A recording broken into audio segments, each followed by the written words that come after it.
Hello everyone, today I am going to discuss about the case which is related to the political crisis in Manipur.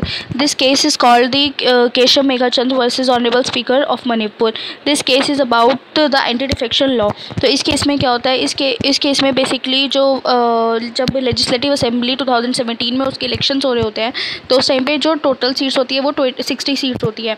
तो जो Congress party होती है वो majority seats जीतती है 28 and BJP 21 and बाकी other seats जो है वो अलग अलग पार्टीज़ जीतती है। बट क्या होता है कि जो बीजेपी होती है वो बाकी पार्टीज़ को अपने अंदर इंक्लूड करके और अपना मेजॉरिटी फॉर्म करती है और मेजॉरिटी फॉर्म करके फिर वो अपनी एक गवर्नमेंट बनाती है, जिसमें से क्या होता है कि जो 28 सीट्स होती हैं नेशनल कांग्रेस जो जीतती है उसमें से भी जो उसके 8 एमएलएज होते हैं वो क्या करते हैं, वो कांग्रेस पार्टी को छोड़ के और बीजेपी पार्टी में इंक्लूड हो जाते हैं।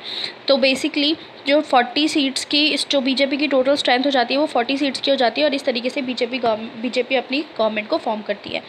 तो ये ऐसा होता है। फिर राज्यसभा इलेक्शन के टाइम पे क्या होता है कि फिर जो भी बाकी रिमेनिंग पार्टीज़ हमारी थी वो उसमें से वापस वो पार्टीज़ जाके कांग्रेस बीजेपी को छोड़ के कांग्रेस में ज्वाइन कर रही होती हैं और उसके बाद उसमें से जो 3 बीजेपी के अपने एमएलए होते हैं वो भी रिज़ाइन करके कांग्रेस को ज्वाइन करते हैं और जो 8 एमएलए ने बीजेपी ज्वाइन किया था उसमें से एक डिस्क्वालीफाई कर दिया जाता है on the petition of the Congress by the speaker of legislative assembly. और बाकी के जो 3 एमएलए और बाकी के जो 3 एमएलए होते हैं नहीं सॉरी उसमें से जो फिर 7 में से जो 4 होते हैं वो वापस जाके किसको ज्वाइन कर लेते हैं, कांग्रेस को ज्वाइन करते हैं।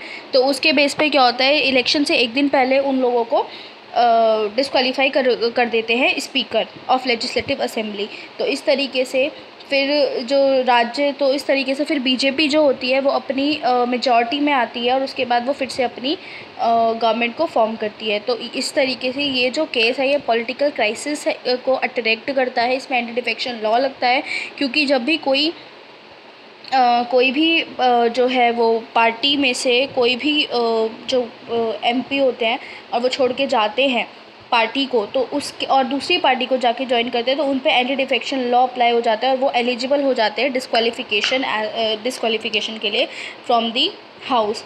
तो उनका जो डिस्क्वालिफिकेशन है वो उस टाइम पे पूरे जब वो बीजेपी कांग्रेस छोड़ के जाते हैं तब उनको डिस्क्वालीफाई नहीं किया जाता।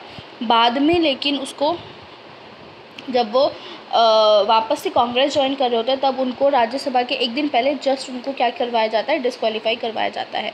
तो इस तरीके से ये पूरा केस के फैक्ट्स है। Thank you so much.